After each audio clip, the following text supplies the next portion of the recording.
to the TIMFD podcast. Today is my favorite day, and this is where we learn how to make the most of each day, even when life shows up with those unexpected plot twists we didn't see coming. If this episode encourages you, would you please take a second to like, share, and comment? Now, let's find out how today can be our favorite day. Hey everybody, I've got Dr. Josh here, and Dr. Josh is a chiropractor in the area, but more than that, he's a businessman. And so what I want Josh to do is to come on here and talk about a businessman, your kind of view towards business for one, why chiropractic is another, and then how you tie that all with your Christian faith. Are you cool with that? That sounds awesome. Okay, so first of all, let's just get a little bit of background from you. You're not from Florida. No, I'm not. Okay, so let's go back. Let's kind of go through that real quick. Okay. Where are you from? And I know you have business in Texas. So how did all that get going? So let's go. Okay. So I was born in New Mexico. Okay. My parents were young, had me young. We traveled a bit. My dad was military. Oh, there we go. And what part of the military? He's Navy. Navy, okay. So he's retired now. So we traveled a bit. My early years, settled back in New Mexico after Dad went reserve, and went to high school there, and then on to college in Texas. Hence my Texas. What college? I went to Texas Tech. Did you go to Texas Tech? Yeah. Okay. And then from there, I went to chiropractic school. Okay. And which chiropractic school did you go to? Parker. It's in Dallas. Okay, Dallas. Okay. Yeah. So why chiropractic? Because that's a different type of field. So tell me why. I think for me, I was already drawn to the health profession. I thought I was called to serve by helping people. Okay. And I thought it was originally going to be as a dentist. Okay. And I quickly learned that was not what I wanted to do. And no offense to dentists, but I decided that having my hands in people's mouths was not what I wanted to do. You didn't want to be doing for the rest of your life. So I get that. I appreciate my dentists and the dentists out there, but it wasn't for me. So I started searching, and what drew me to chiropractic is how much it aligned with my Christian faith as well. Oh, wow. And that chiropractic is more about supporting the body that God gave us, supporting what's already there and not trying to force change on it. Okay. So that does tie to your Christian faith. Absolutely. So I want to get into that. But tell me first about your faith in general. How did you even come to faith? And now you're married and have three kids. 3 kids? 3 kids. Okay. So born in a Christian home, raised in a Christian home. We went to church every Sunday. I went to youth group all the way through high school, and went my wayward way in college. Typical prodigal son. So right. I believe my wife was my girlfriend at the time that I met in college. She was very strong in her faith. Wow. Kind of led me back in that season. So It was only a very short time that I tried to go my own way and was quickly led back to where I should be.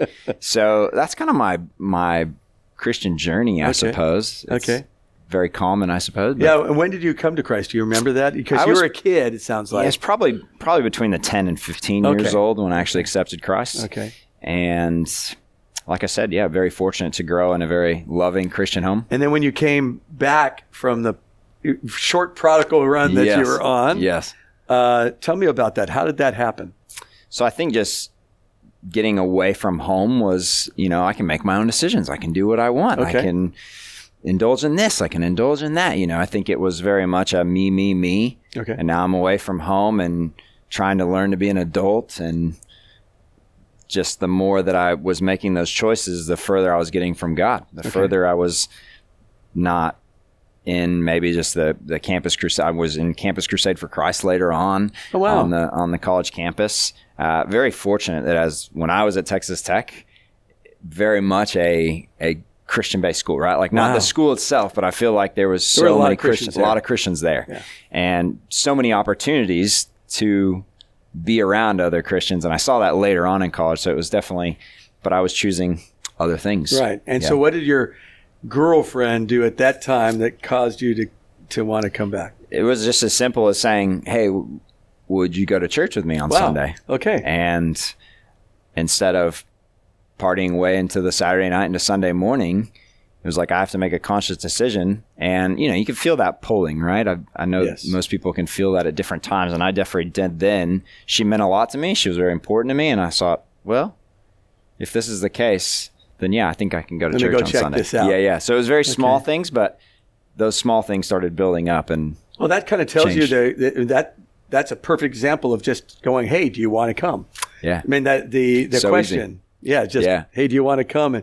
And then that ended up changing, obviously, your life back in with Christ and obviously marrying her. Absolutely. So when did you guys get married after that? We got married in 2007. Okay, 2007.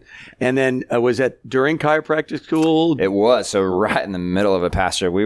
I was 1 year into chiropractic school and 1 year. So we got engaged right before, I believe, chiropractic school, and then married a year into chiropractic school. Wow. Not the best thing to do. It was a very stressful time in my life to add that, but one of the best decisions I've ever made. Yeah, that's awesome. That's awesome. And you have 3 kids. How old? 3 kids. So they're 14, 13, and 8. Yeah, that's right. You're in teenage world now. It's teenage world, all right, Pastor. It's pray for me, that's for sure. Well, everybody runs into that, right? That's right. And we were the teenagers for our parents. I was there, for sure. It's like payback. I'm like, okay, how good of a teenager was I really? Exactly. So now chiropractic school is over, let's say. Yes. And you went into chiropractic. You brought it up a little bit that it aligns with your Christian faith. So tell me a little bit more how that aligns.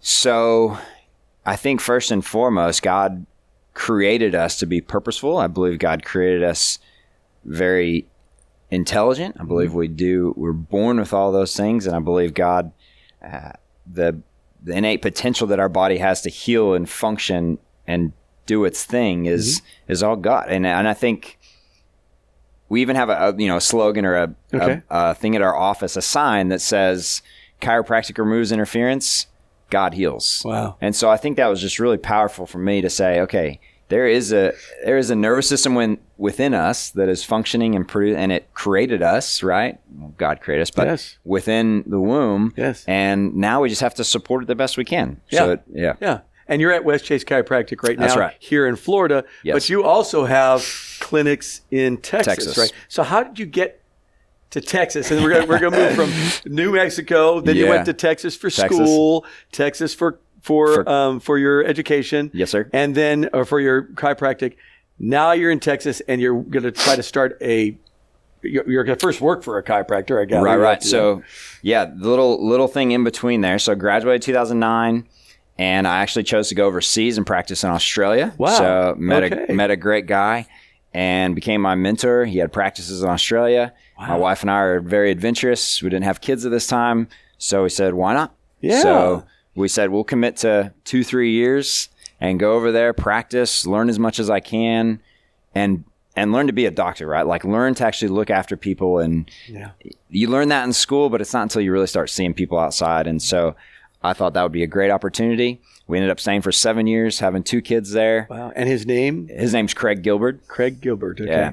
And so Craig's has done a practice in Australia for a while. So he had up to, I think it was 18 practices at one time. So mentored a lot of young docs and mostly American docs. He had a passion for bringing docs from the States over to Australia. Wow. From an educational system viewpoint, he felt that chiropractic was the education that the chiropractic schools were better in the U.S. than they were elsewhere. Okay. And so he chose just his business model. Wow. So benefited us greatly. No kidding. And it was a great start to my career and understanding chiropractic more. So you were there for 6 to 7 years? 7 years. What did you like about Australia? Oh, man.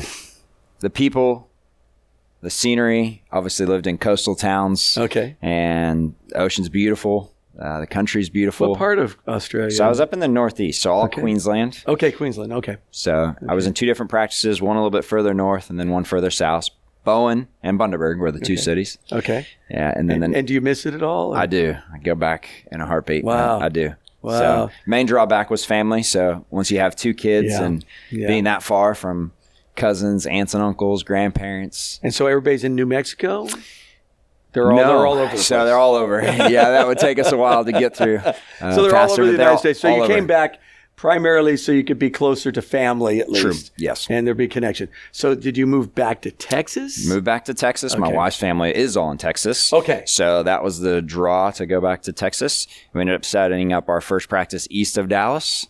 Okay. And then we grew we have 3 there now, all east of Dallas. Wow. Very good. And I practiced there for 8 years before moving to Florida in 2024. Okay. So you move from Texas to here. You still have the practices. Still the practices. And you came out here, and then you're working with Dr. Sosa. Dr. Sosa, yes. Right? So another Awesome chiropractor's been around forever. Dr. Sosa was the gentleman that, when he found out I had cancer, said, "Hey, I want to help you."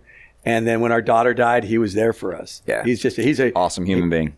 Great heart, just loving heart. Yes. But so you came out here. How'd you hear about Sosa? I mean, what got you to even come out? You have practices in Texas. Yes, Why Florida? I know. So I wanted to. Florida or Texas was getting too cold for me, Pastor. I like it warm, and today was 32 degrees. It's freezing. Here. We both had our jackets, holding them, keeping them on as long as we could. Unbelievable.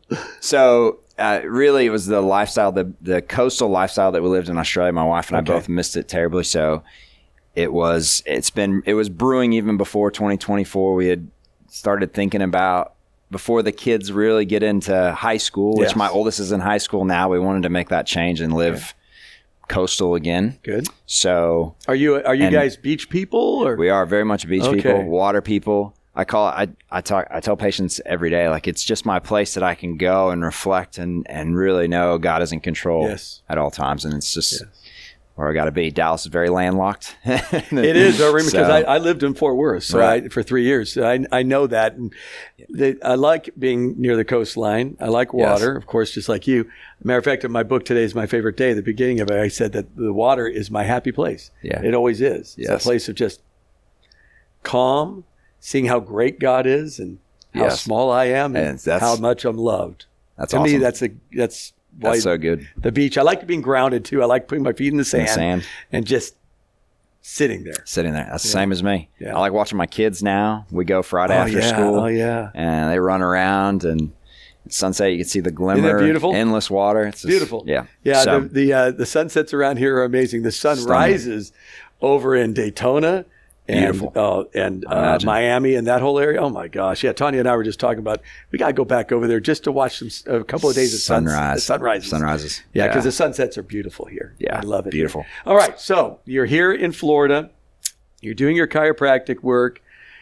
Are you going to try to do some offices here too? Because Dr. Sosa has a tendency to have that happen. Yeah. He has guys work with him, and then they start their practices. Yes. So you did mention how we met, and we met through another colleague that did work. Oh, okay. We met Dr. Serrano. Oh, Serrano. I met Serrano. Yeah. They were the two guys that actually helped me in my cancer at first. There you go. Yeah. So great, awesome chiropractor in the area as well. So we connected through Dr. Serrano.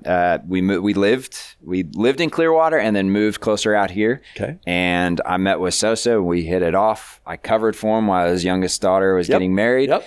And then he came back and he goes, "What do you think about making this kind of a permanent deal?" And it really fits well. He's a great Christian man. Yeah. That helps. Yeah. That helps a lot. It does. And we have similar values, and I don't intend to start any. I intend to stay with him. And so tell me the values that you guys see. And that, because you're a businessman. So, I mean, you have business. Yes. And you have it in Texas, and you're here. That tells a lot about Sosa, for one, Dr. Sosa. Michael is he has a calming spirit about him. He really does. He does. But what were the value things that you saw compared to what you do as business and what he was doing, and what brought you to say, hey, this is a good fit. Collaboration? Absolutely. Pastor, I think the easiest thing is when I interview for doctors that work for us in Texas, and when I ask Dr. Sosa, it's one of the questions that I ask. I say, what are your top 5 values? Okay. List them out for me, and list them in priority. I don't want you to just shout them. I just want you to think about it and actually prioritize them from highest, number 1, to number 5. And my first 3 are God, family, and then chiropractic. There we go. Right. And so when Dr. Sosa says the same thing, it's like, okay. Yeah, mine, God, family, and the church. That makes sense. There you go. So, it makes absolutely. total sense. So, okay, so you put those together. Yeah, I remember when Dr. Sosa, was, I always say Michael, because I've been connected to him with his family. When Dr. Sosa started bringing Christian music into the place, and I went, hey, this is So was awesome. There a time when there wasn't? I'm just curious. There was different types of music, some Christian music, some not. Okay. But it didn't really matter to me at first, but when he said, I'm bringing some Christian music in, I went, wow, awesome.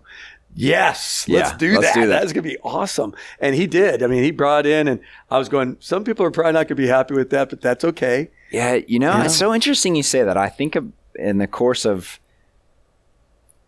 so almost, 17 years, I guess I've been in practice now. I'm trying to think of the amount of people that have been, I think they end up just leaving. Yeah, I just don't, they don't say anything. No, they just leave. But they just leave. Yeah. But the amount of people that are like, I know. I love. This is awesome. This is awesome. I love the music you're playing here. I know when I walk in, no matter what kind of day I'm having, whatever I might have been listening to in the car, I come in and. The healing part of it too, there's a healing part of that music. When I went to Dr. Sosa and the staff and said, hey, my daughter had passed away, and I don't know what, I'm crushed. Yeah. And he goes, I need you in the office right now. Yeah. Come around. I go, man. And he goes, no, you need to come in. So I went in. And he said, just take that table there. They brought me over. They first prayed over me, which made me cry, and the whole team. And then they had me lay down on the bed and just lay there and listen to the music for 15 minutes. That's it. And then he finally came in, and obviously he was sad for us, right? But Minnie touched me. I just started sobbing. Yeah, and it was, and then he did some work on me, but I saw there was power in how God uses this profession in something I did not expect. Yeah, so cool. Okay, so for you, give me some a story or two or some things about people that. For me, that was powerful. Okay. Absolutely. And it wasn't so much him, doing all the movements on me and stuff. Right. It was more about, hey, this is about healing. This is about you being in the best place you can be. And have you had stories of that with people? Yeah. So thanks for sharing. I mean, that's awesome. It was powerful. And who wouldn't want to work with somebody already centered like that? Yeah. I think first and foremost, there's always an intentionality when I come. Yeah. into it, and you obviously been into our office, and the layout, how it is, and it is a little bit different, but to have the bays and go in and be very intentional and focused with somebody is so important to me. Awesome. And I feel that there's even sometimes where, okay, I need to pray just a little bit longer. Yep. And yes, there are opportunities when somebody asks, hey, I know from the music, I know from your values and things I can see around the office that you're probably a praying guy. Mm-hmm. Would you mind praying for me? Absolutely. And I think early on, I say, of course I'll pray for you. But now it's a stop, and how about I pray for you right now? Yes. And that's been so powerful. That's happened more than once. I've obviously I joined West Chase Chiropractic late last year, but to already have some of those experiences in the office, it just shows that it's a place that people know is safe. Yes. And that they can, when they're having a tough time, it goes beyond just the chiropractic care. I'm going to tell you right now, it is a different place. I'm not saying it's perfect. There's no perfect place because we're all sinful human beings. Yeah. But there's something about that place with the intentionality of, get your exercise in, get your movement in so you're ready to go. Then we're going to get you into the bay, and you're by yourself, and we're going to do this with you. And I've had them pray over me a number of times in there. That's awesome. It's really kind of neat. That's cool. Neat experience, powerful experience. Right. So what does your wife think about chiropractic as far as just general? Because when you said, I'm going into the chiropractic world. She was like, what? Okay. So both of us. I'm sure she thought you were a dentist. Yeah, that's right. So we both grew up in homes that didn't utilize chiropractic. Yes. Didn't know much about chiropractic, just uneducated from that standpoint. You got to think back, we're not that old, but still there wasn't quite a movement around chiropractic and a knowing around chiropractic. And so neither of us actually her grandfather was a medical doctor. And so she very much grew up in the way that there was a pill for this, pill for that. There was, those things. Yeah. And I was growing up very similar, right? You have a headache, here's an ibuprofen. Mm-hmm. You're sick, you take this. You do, Yeah. So we both grew up with that. So when I told her, I'm not thinking dental school's right for me, but I need to figure it out. So anyway, on that journey, just fast forward a little bit. So she's gone from seeing me through school and chiropractic school and start to get more of a passion for chiropractic and what I was going to do, to then me practicing on her, which probably wasn't so great. Practicing medicine. So yeah, hey, I got the book right here. She tells the story often, so I know I can tell it. I'd have the book right here, and then I'd have my table, in my apartment. I'd be like, okay, go ahead and lay down, and we're gonna try this out. And I'd flip through the pages, and then, she's shaking on the table. So unfortunately, I think through the years of now being able to deliver good care for her, I think she's finally recovered from that time. So, yeah. Well, when you're practicing medicine, that's just what it is. So she is full on. Oh, yeah, for sure. Chiropractic now. Do you do stuff with your kids too? I do. So yeah, I had a passion very early on for prenatal and pediatric care. So I got extra certifications to be able to look after kids and pregnant women, and really when I was in Australia, that was huge. Really? We were in remote areas, and so I think in Bowen, where we were at when I was there was me, there was a dentist, and there was, I think, 2 medical doctors in the town. How big is Bowen then? About 5,000 people when we were there. Small town. How far is that from like a larger city? Townsville is the closest city. That's where my oldest was born, and that's 2 hours away. And that's still not a huge city. I mean, that's bigger. Oh my airport. Gosh. Bowen had a hospital, but you could not deliver babies there. It was basically an emergent care, and they transport you. So wow, really? It was small town. So why? Okay, I spin so many questions for you.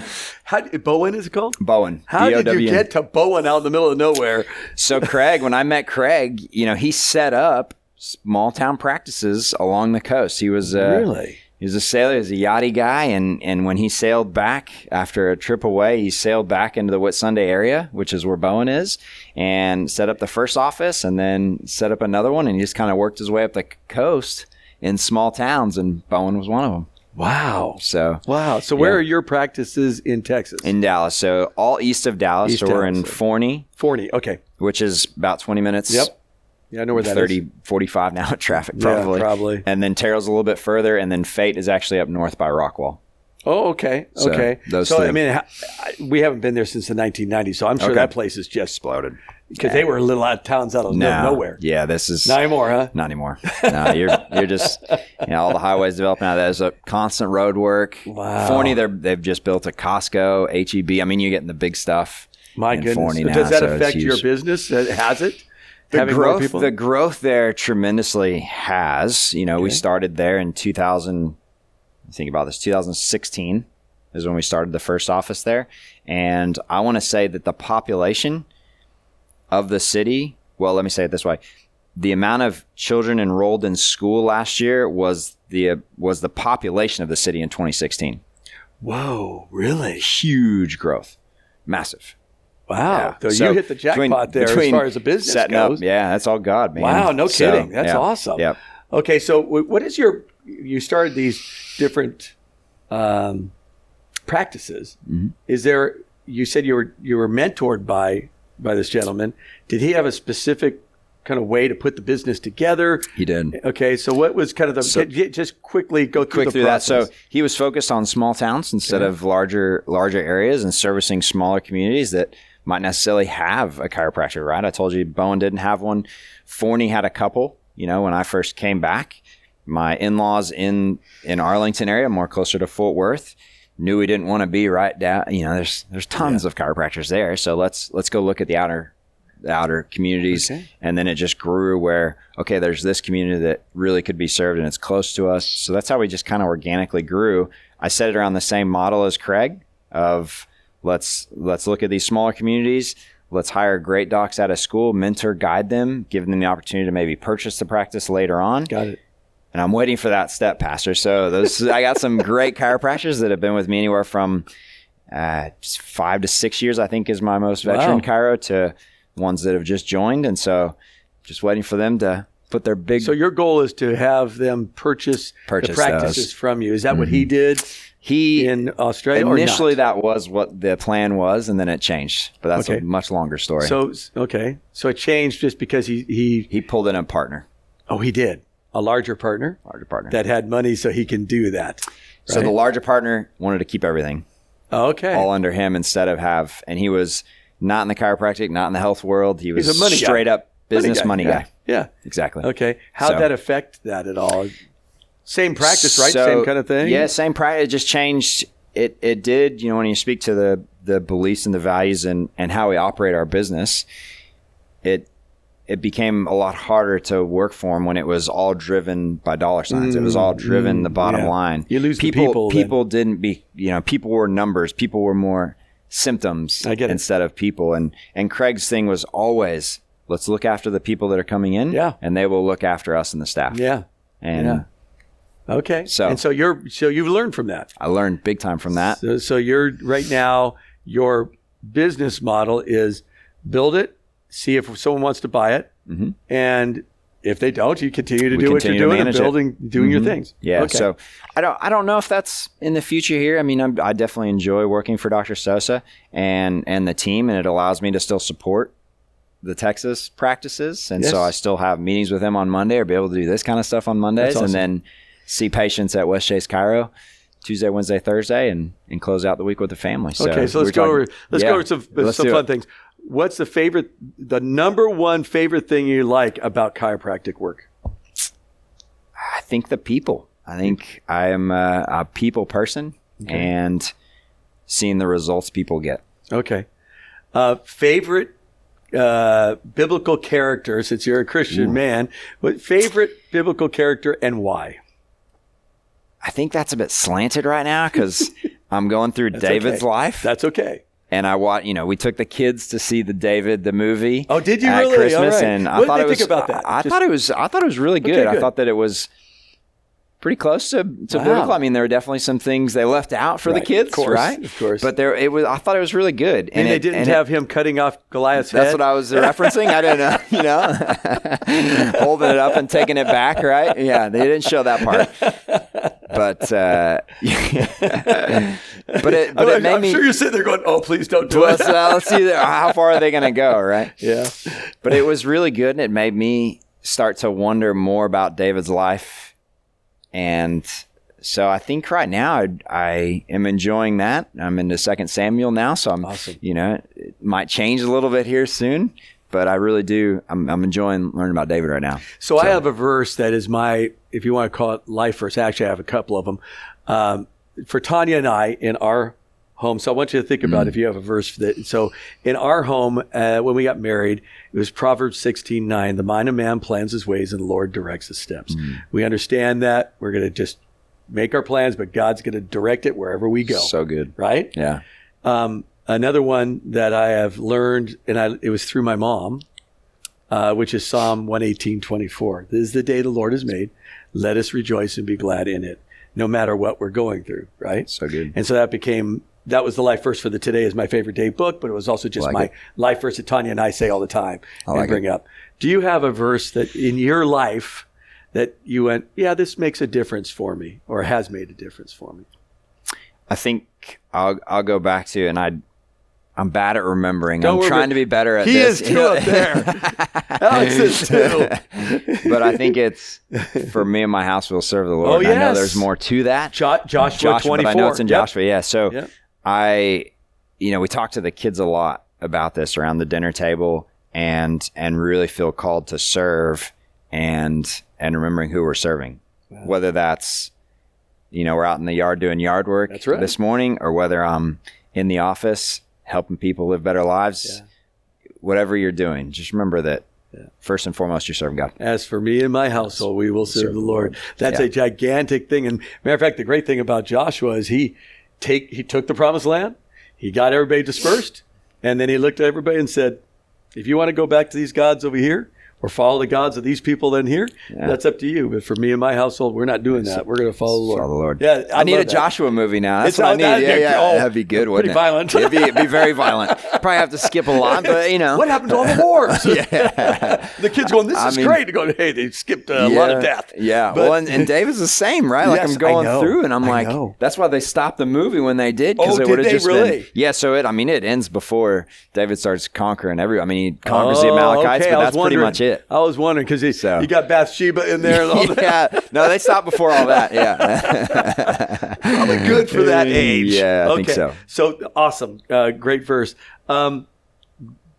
the one thing you love about your wife that you've seen since you were dating to now? What's the one thing you kind of go, that I love? I got to keep this PG, right? Like, yes. I'm assuming. I get I'm that. just kidding. I get I get obviously that. Her I looks think are, the same way as you, my right. friend. We're both men.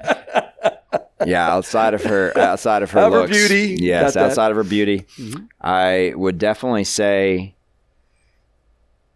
she's got a heart, a passion, a hospitality, just constantly wanting to give as well. Wow. Whether that's giving and having people to our home, whether that's giving monetarily or giving, she just has that heart. Wow, a giving heart. That's a good heart to have. Yeah, for sure. Good heart. What's been the greatest thing being a dad? Whew. I know that's a challenge. There's a lot there. Because you're talking about little guys all the way up to now teenagers. I've got our surprise 8-year-old up to the 14-year-old. So I think, and I don't know if this will answer it, but something that I'm trying to learn for myself, because I can always be focused on the next thing, as we've talked about business and all the different things going on. I have tried to just be present with my kids when I'm there with them. And I think that has helped me appreciate the different things about each one of them. Yeah. So, but favorite, I don't know if that answers the question. No, but actually, being present is a huge thing. I love that. When you're talking about being present, can you give an example without getting too into it, not with the child's name to it, but just something you kind of went, this was really cool to just be present with them. So much. I know. Yeah, without giving, I'll relay it to this thought for me, and being present came from my buddy, who, when his wife starts talking about these different memories, like you say, he goes, I don't remember that. I don't remember that. And it's, I think about that. My memory would be my youngest being born, because I really came into this presentness after my 2 other children were born. And so I can remember their birth. So I can remember being there. I can remember what happened, transpired, and what I felt emotionally through all that. But when my 3rd child was born, it was just a very cool experience, and just seeing her come into the world. Would you say that was because you changed a bit, and is Absolutely. Like with when you say presence, tell me a little bit more about what caused, you had this friend that talked to you about this, it sounds like, but what brought you to want to be more present? Because if we're more present with people, we're more present with God. Absolutely. So that goes hand in hand. So tell me about that.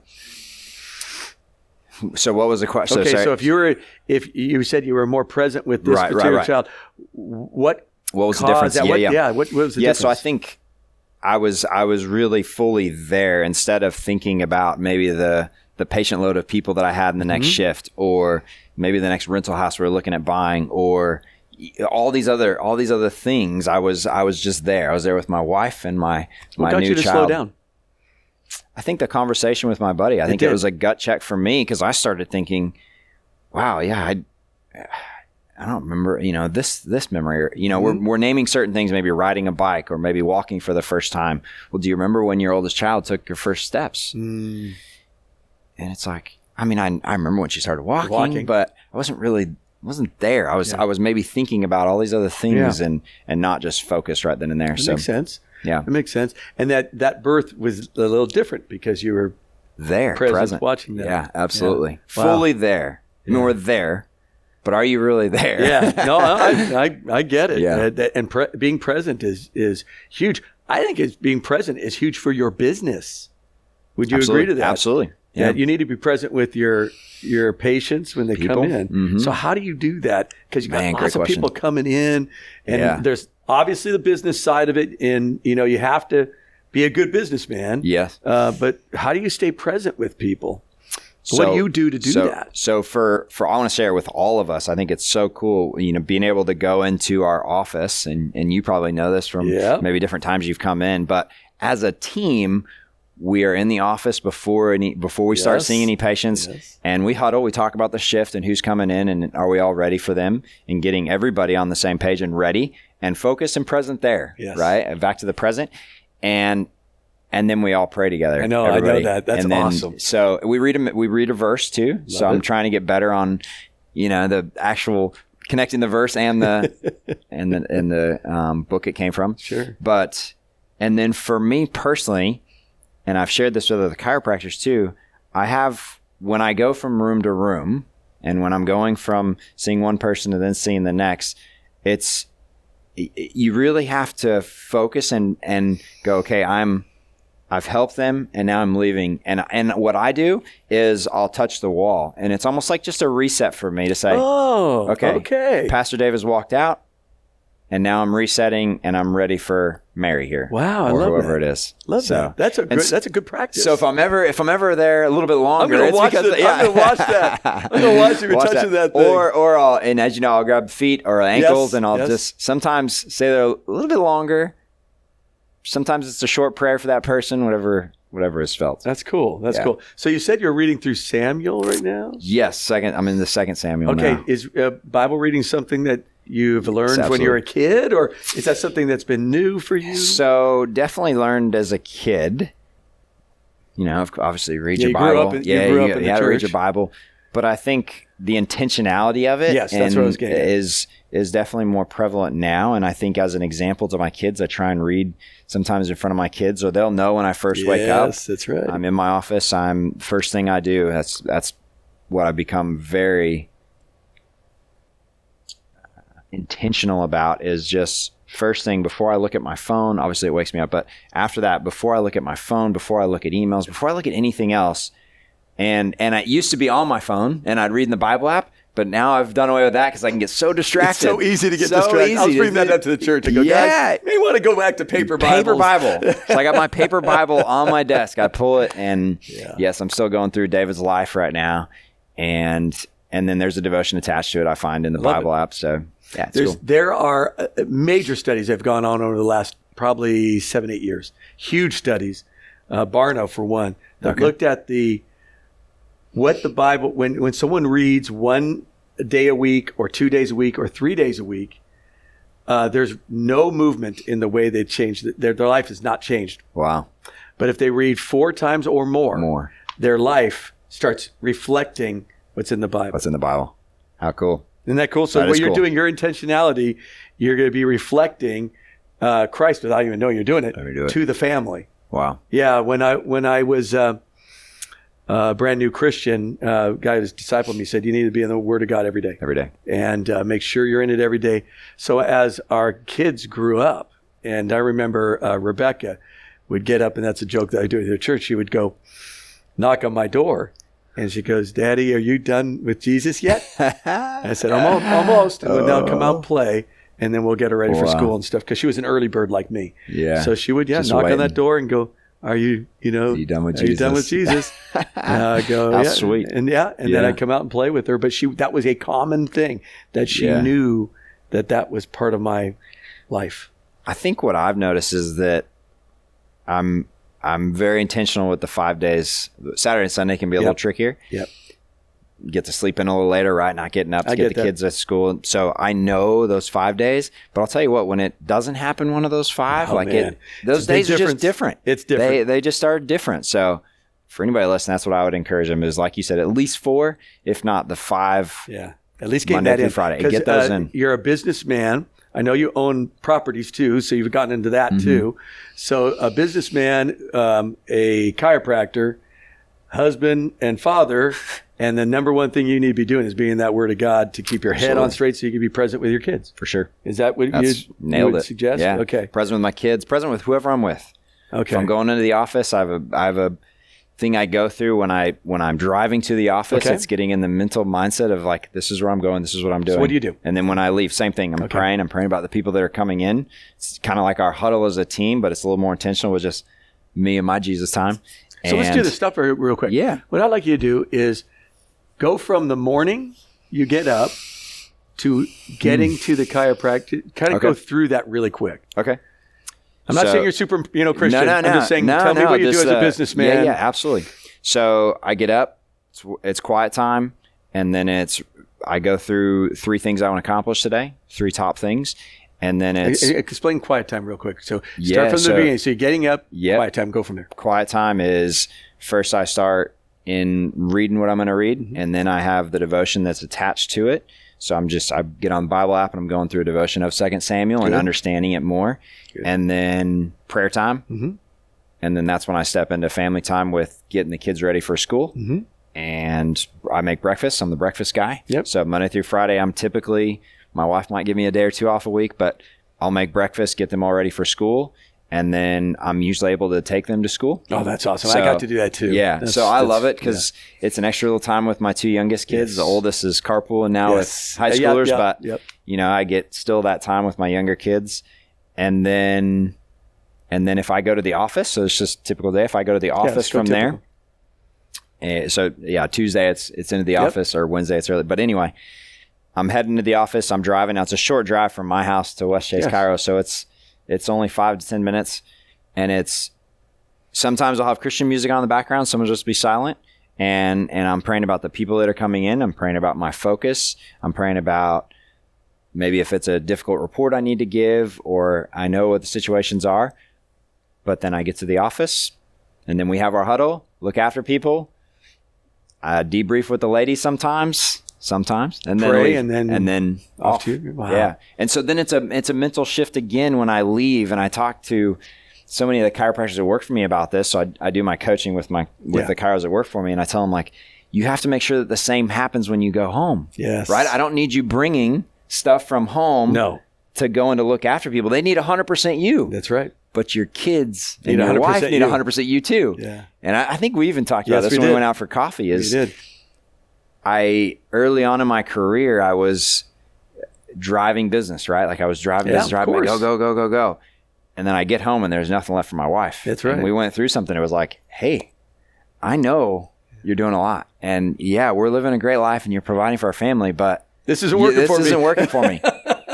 So it was a shift. It's amazing how our wives want more from us. Yeah. They actually care and love us. It's weird. So, wow. Yeah. Okay. Well, I want other business people, men and women, to hear kind of your cycle, if you will. Yeah, that was good. Of what you do.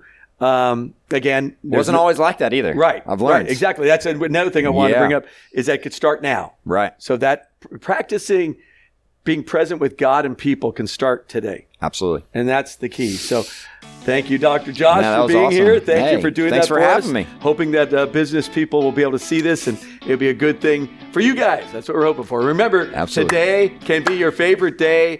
Remember, this is the day the Lord has made. Let us rejoice and be glad in it. Guys, have a great day. Bye. Thanks for hanging out with us today. The views and opinions expressed are those of the hosts alone.